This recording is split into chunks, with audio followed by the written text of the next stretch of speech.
Hello everyone, it's TripleZHacker here, and we are back with the Shogunate Total War Tournament 2020. Today I have a great match to provide some analysis and commentary on for you guys, but before we get into the actual battle, be sure to subscribe to check out the rest of the tournament coverage on my channel, as well as tons of other Shogun 2 videos. Also check the links in the description to subscribe to Smotherjones' YouTube channel, who will also be covering the tournament. Now without further ado, let us begin with the first battle. Hello and welcome to the first battle of this winner's semifinals match between myself playing as the Ogigayatsu and Pius2137 playing as the Honma. Now, for this first battle, we're on the map the Bay of Many Faces, which is a really fun and interesting map. So it has three key buildings. We have the archery dojo on this far left side by the beach. In the center, we have a sword dojo on this sort of ridge. And on the far right side, we have the workshop. So for this video, as with my other tournament matches, I'm going to be discussing at length tactics, strategy, and analysis when it comes to Shogun 2 Total War multiplayer. Now, I know it can be a bit long-winded at times, but I really want to emphasize how vital and important this information is because it's going to be insightful and help you all become better players at Shogun 2 and Total War in general. And I think this also applies to all aspects of gameplay, whether it be campaign, on Avatar Conquest, or even casually playing multiplayer with your friends. So I hope you all enjoy that aspect of this video. That being said, let's get this underway and start with the analysis. And the first thing I'm going to discuss briefly is the map itself and the key buildings. Now, the Bay of Many Faces is a really a tough map to pinpoint exactly what type of army composition to bring because a lot of army compositions work on this map, and this map kind of has it all. It has a variation in terrain with this flat open area over here, also lower to this area in terms of this ridge being a tight close quarter sort of meat grinder, so to speak, with not really much room to maneuver, a vital area to control, sort of like a king of the hill scenario. And then you got this beach on this far side. And of course, you got all the trees allowing you to hide units and set traps and ambushes. So this map has it all. And I was really taken aback, actually, when Pius chose this map. I was mentioning on stream how it took me quite a while to figure out exactly what army I wanted to bring. And even by the end of it, I wasn't too sold on my army composition. But I'll get into exactly why I brought the units that I did. That being said, once again, this map is really crazy, and I also think a good map for the tournament, and in large, a really fun map to play on in Shogun 2. Now, let's talk about the key buildings. So, the one aspect with the map and the key buildings is that this map has about 4 main areas of engagement. It's got this central location right here with the ridge. It's got this nice open plain over here. It's got the beach with the dojo there, and it's got the dojo on the right side, or technically the right side from my perspective where I deployed. Now, the thing is that whichever key building is where determines kind of where the fight happens. Usually, it might happen at all three, but typically it happens in the central location most of the time, if not also in this open field here. But in this instance, for this battle, with the sword dojo being here and the workshop being here, those are 2 of the 3 best key buildings when it comes to Shogun 2 multiplayer, in my opinion. Because you have the shrine, the workshop, and the sword dojo. Those are the 3 best. The shrine especially because it applies to all units. The sword dojo because, you want charge bonus and, melee attacks always helpful. And the workshop, for the defense and armor. So, again, based off what is happening currently with this battle, for the start of the battle, I should say, I deployed pretty much to aim for these 2 key buildings. The archery dojo on this far side really is only useful if you bring fire rockets or a lot of bows, potentially, matchlocks as well. But if you have a missile core, you would go for that key building. So that's everything to touch on for the map and the key buildings. Once again, you really just want to aim like some units to this far workshop and then send the rest of your army kind of the sword dojo here. And that was my plan going in. Now, let's go over the army compositions real briefly. I'll start with talking about mine.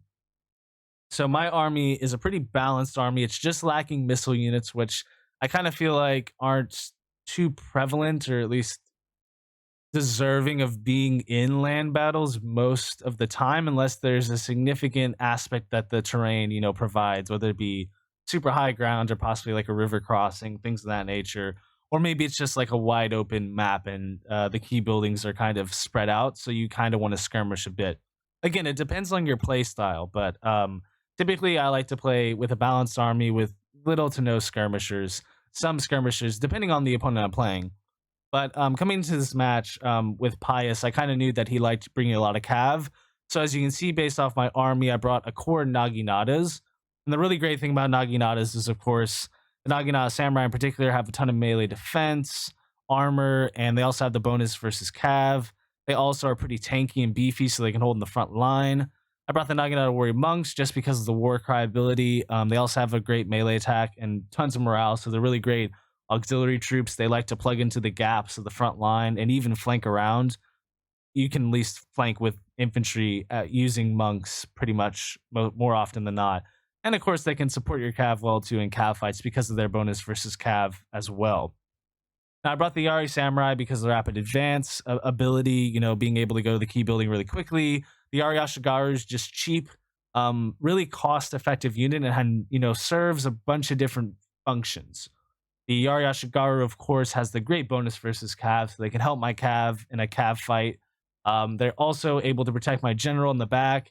They can support other infantry if need be on the front line. Additionally, they can just go for one of the key buildings, and I'm not really too worried about losing them because they're so cheap. Now, with the four Nodachi Samurai, Nodachi Samurai have been, favored by a lot of people in this tournament, which is understandable because they have such great stats already. Their charge bonus is ridiculous. Plus, the bonsai ability is really broken.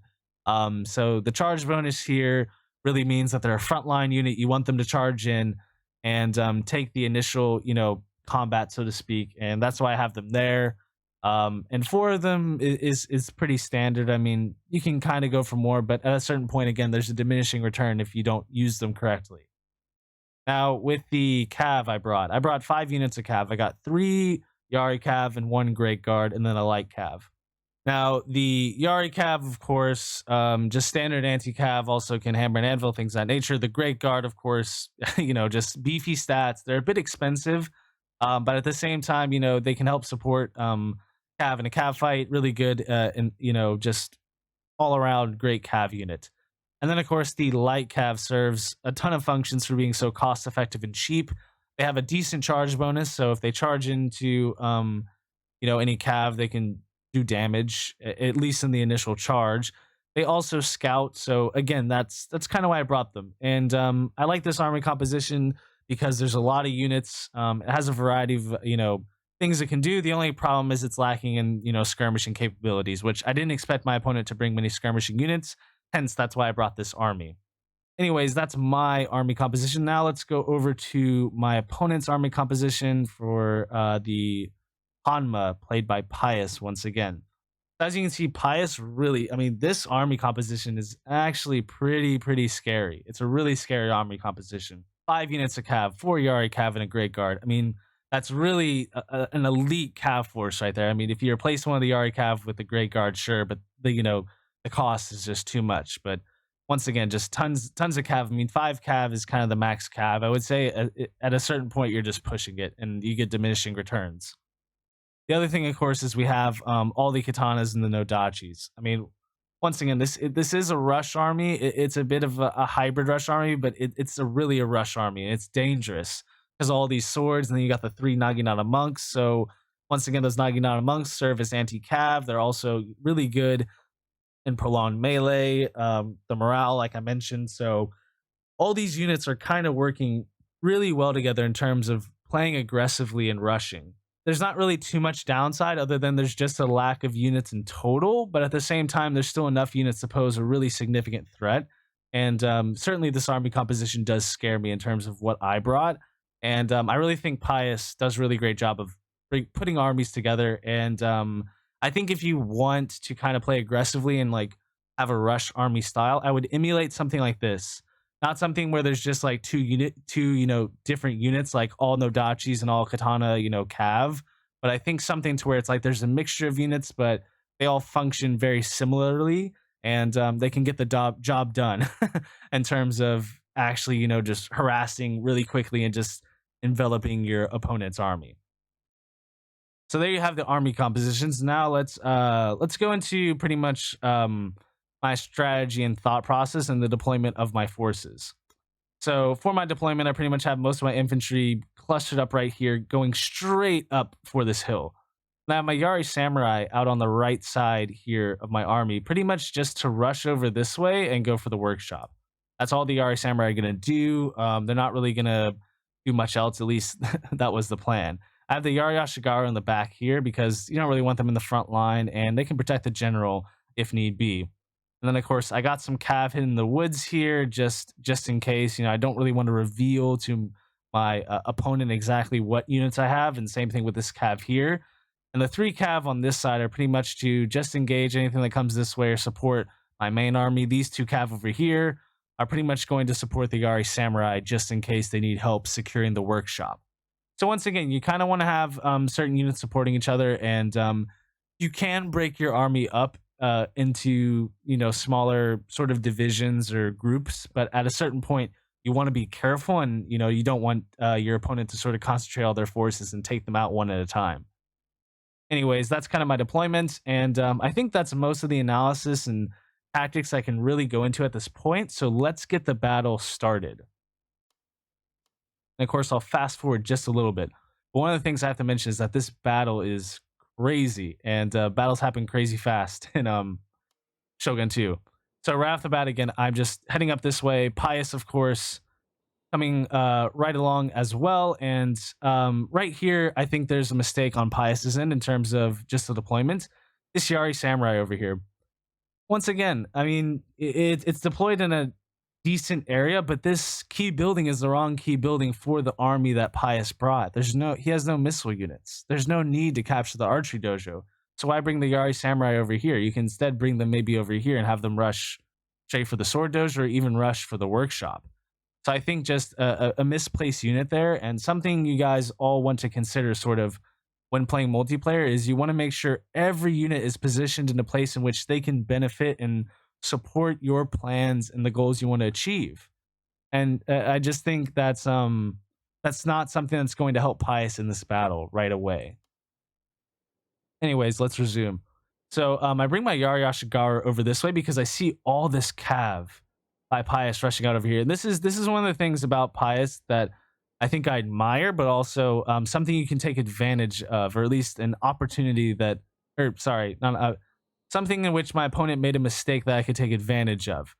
And the thing is when you have a rush army, you do kind of want to rush with like all this cav right here, and we can look in and see all this lovely cav rushing down these plains here.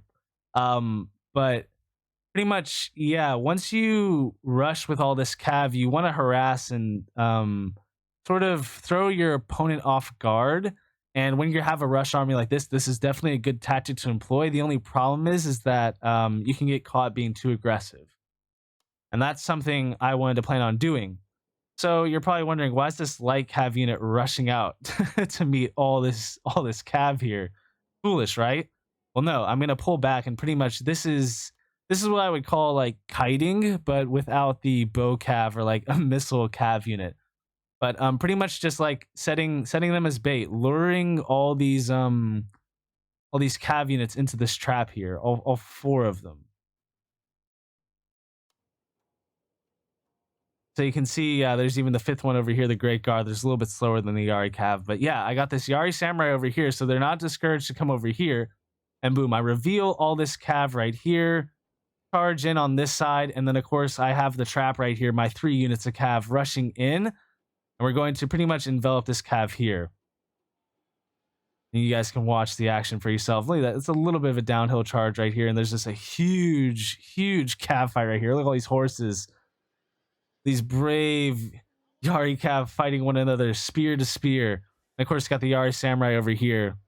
You hear the shameful displays starting already. But once again, yeah, so pretty much just a little bit of envelopment here. Once again, not really the greatest charge, though. I mean, my units could have been spread out a bit more, but that Great Guard did worry me, so I had to kind of bunch them up a bit and get them in as quick as possible. Sometimes you can't have the perfect charge when you want to. So that's, again, that big cav fight going on right there.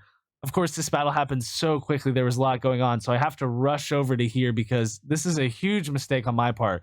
As you can see, both of us are continuing the sword dojo here. My Yari Samurai did not go for the workshop, and instead I needed them to support me in this cav fight because I knew that my light cav missing kind of would lead to me having to have extra units to come support. And of course, I keep the Yari Ashigaru over here, even though they could have maybe assisted, but I didn't want to be down on the infantry side of things.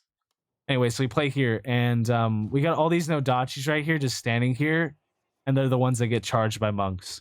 My Nodachis get charged by monks. It's pathetic. It's a really terrible, terrible play by me. I mean, I get the bonsais off, and I kind of get a charge in on this side, but it's like 2 units on 1 katana right there, which is really a waste. I only need 1v1 right on that side.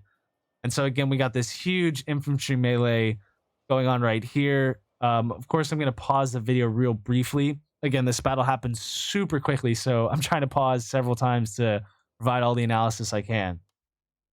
But yeah, right now, all these sword units, or sorry, there's like 2 Nodachis and 2 Naginata warrior monks back here, right? All these units back here for Pius are pretty much worthless at this point. They need to get into the fight. Now, Pius was telling me afterwards they had maybe a bit of an issue with commanding the troops, which I can totally understand. So I'm not necessarily faulting him for this at all, but I think Pius was aware that these forces were misplaced and they needed to get into the fight as soon as possible. Once again, when you bring a rush army, or at least an aggressive army, you want to have all your units fighting instantly, simultaneously, so to speak. You want your opponent to have to micro rapidly to meet all the demands that your forces are putting on the front line and just everything in general. So once again, just a little bit of a tiny error there. Now on this side of things, we can see the cav fight sort of resolving itself, just the spears were able to help me win this. You can see most of my cavs pretty beat up, but this is kind of the result I wanted, so to speak. I wanted to draw here, an even sort of cav fight, and at least my spears were able to live. I mean, 76 left in the spears, so I got the advantage over there. The Yari Sam, of course, for the Honma are all the way over at the archery dojo, and let's go right back over here. So we have a huge fight ensuing on this side. And just want to point out once again sort of the local superiority. Just in this area alone, the generals right here, and I got 6 units all right here versus 3. So 6 versus 3, 2 versus 1. I'm just winning. I'm just winning on this side. It has nothing to do with too much in-depth strategy per se, but at the same time, again, just overwhelming this side. Now, of course, with the general stand and fight, which is really good. I think Pius forgot to get off a rally at this point, which is a bit concerning. So at least for the Honma in this scenario. And yeah, of course, the Yari Ashigaru coming in on this side. Not really the greatest to charge, but just trying to assist. I tried to, send them through this gap here. Don't think the micro enabled me to, but this is kind of the idea, is that you send the Yari Ashigaru through here and then attack from the rear as well. But once again, you can rush over on this side. Now, Pius does have a great idea of sending all these forces on this side, but it's just too late at this point. It's just too late. It's just too late in the battle. And of course, I send my cav around this way to sort of get a hammer and anvil, and I rush my spears over here. At this point, on Twitch, I was saying, fuck, get over there. Get over there, you Yari Samurai. You're so slow. I was screaming at them. And of course, I'm screaming at all these units too to rush and get this general. So let's watch the action here, and let's watch the Honma general here. And all the Honma forces on this right side fighting desperately to maintain control. You can see the monks are breaking through to the general on this side. You got the Yari Ashigaru in the midst of it as well.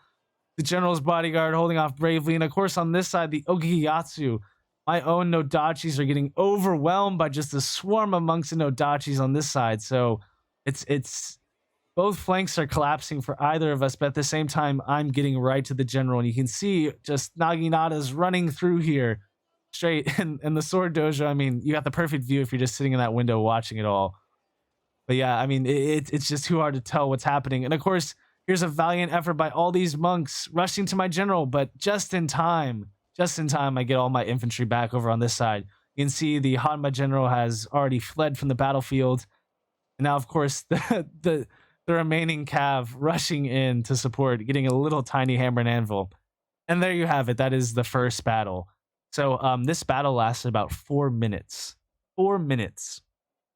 So as you guys can see, things happen really, really quickly when it comes to Shogun 2. So you have to be lightning quick with all the micro, orders and everything with the units, and just again really being solid on this is the plan I'm going to go with, this is how I'm going to do things, and of course just sending as much units as you can into the fight as early as possible. Now of course you don't want to clump up, you want your units to be positioned accordingly to where it's advantageous. And in this scenario right here by the sword dojo, you can clump up your units and you'll be okay as long as there's no threat from getting flanked. And yeah, this ambush here with the Cav really enabled me to sort of take Pius's Cav out of the battle and out of supporting his infantry, which again, when you bring that much Cav, you need them to support your infantry. All right, well, that's the first battle out of the way, and now let us go to the second battle.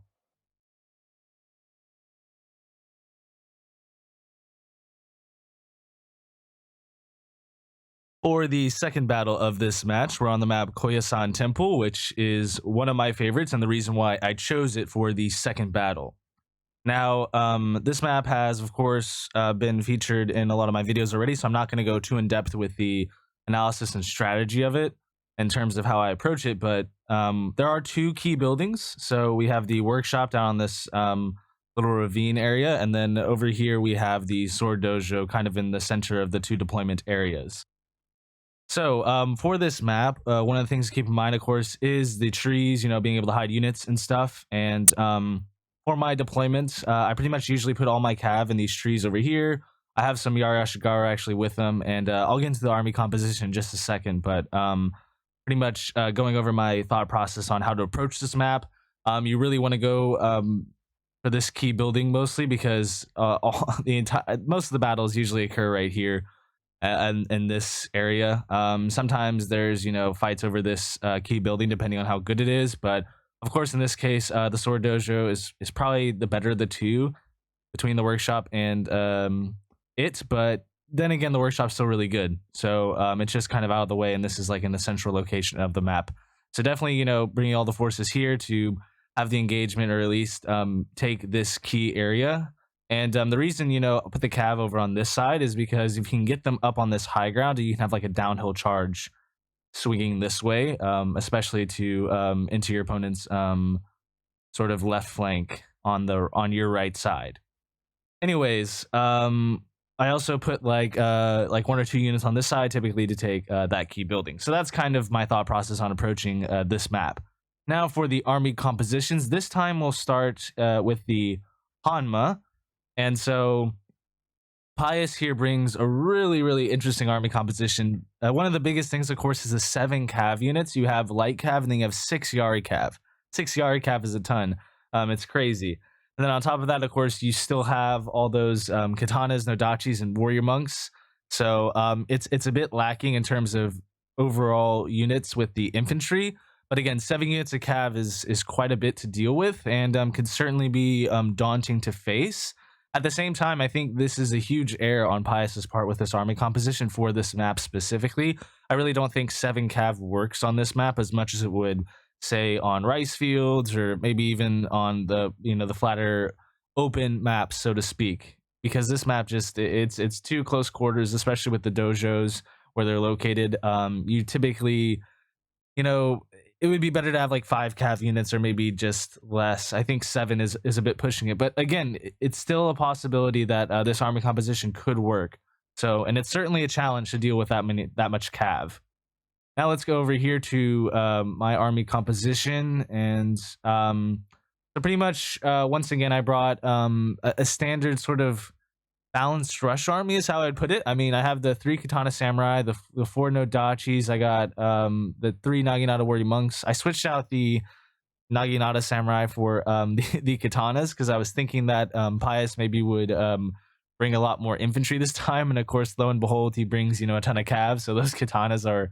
I really wish I had the naginatas now instead. But I also, of course, have my 4 cav units, and let's see if I remember correctly. Yeah, they're There are 3 Yari Cav and then a Great Guard, and of course I have the Yari Ashigaru and I have the Yari Samurai over on this side, and I have the Light Cav once again. So a very similar army from the last time. I just switched out the katanas, and I switched out the Naginatas for katanas, is what I meant to say. Anyways, so in terms of the overall plan of this like army composition, send the Nodachis forward, rush in, get into the melee, send the katanas in after, and then send in the monks on maybe flanking maneuvers or possibly just to fill the gaps in the front line. Yari Samurai go for the other key building, and then the Cav, work as anti-Cav or also hammer and anvil. Anyways, let's get things underway with this battle.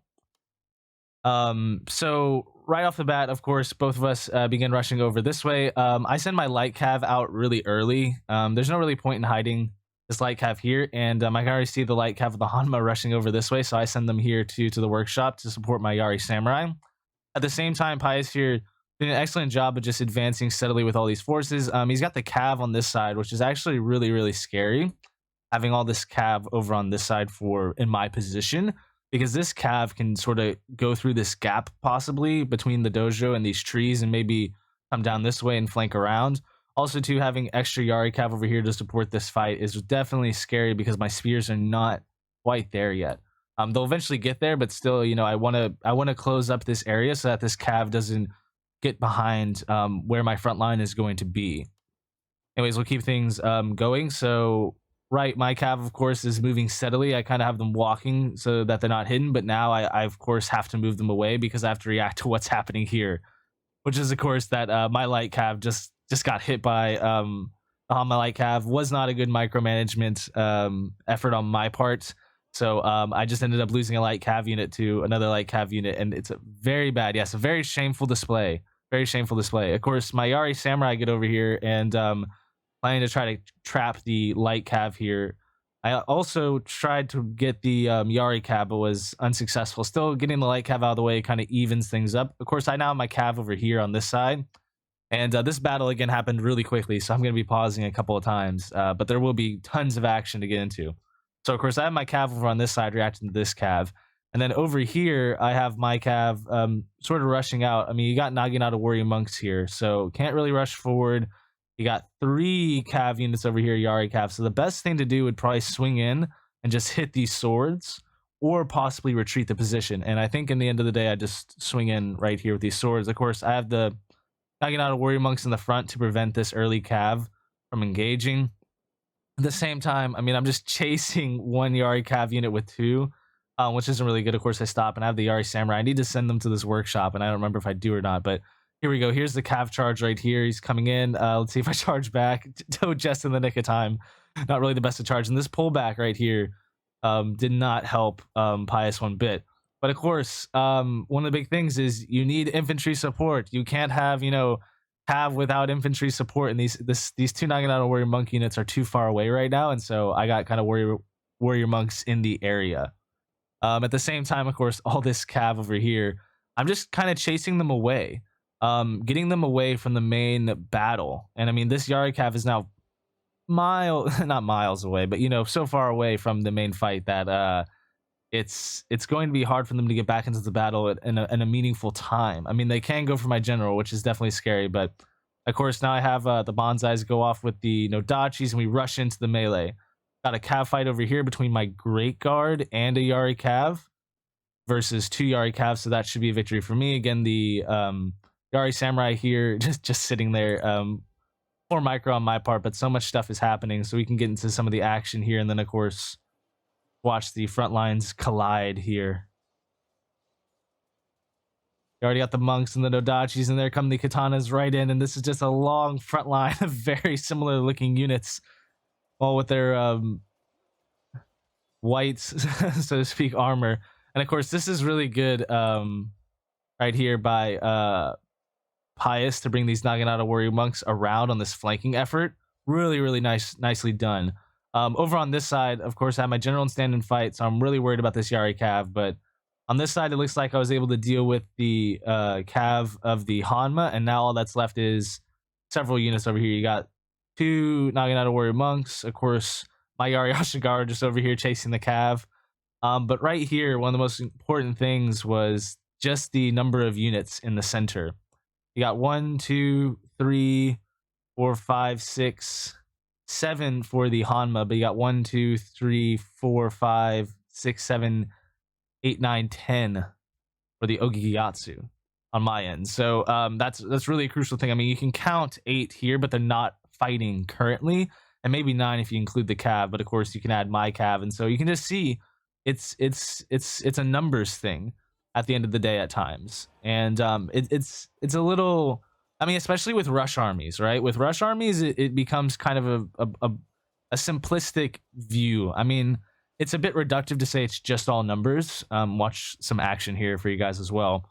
But at the same time, you know, it is kind of a numbers thing when it comes to Total War in a lot of areas, and especially when you know, you have the proper units and they're so evenly matched.